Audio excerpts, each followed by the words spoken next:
In this video we show you how to assemble our MOV-322BA adjustable wall mount.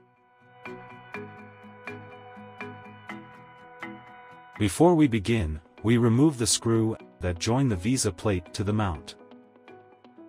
We mark on the wall the position of the holes to be drilled for the anchorage of the mount. Use the base of the mount to mark the holes, using the spirit level provided. We then drill the holes and insert the 3 plugs.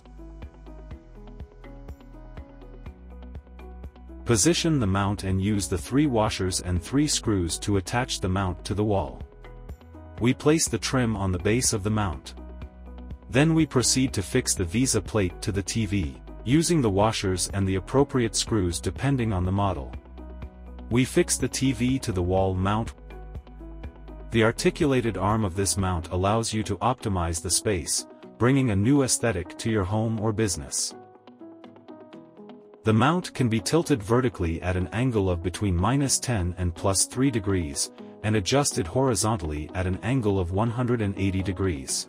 It allows a horizontal correction of ±3 degrees and supports a maximum weight of 20 kilograms.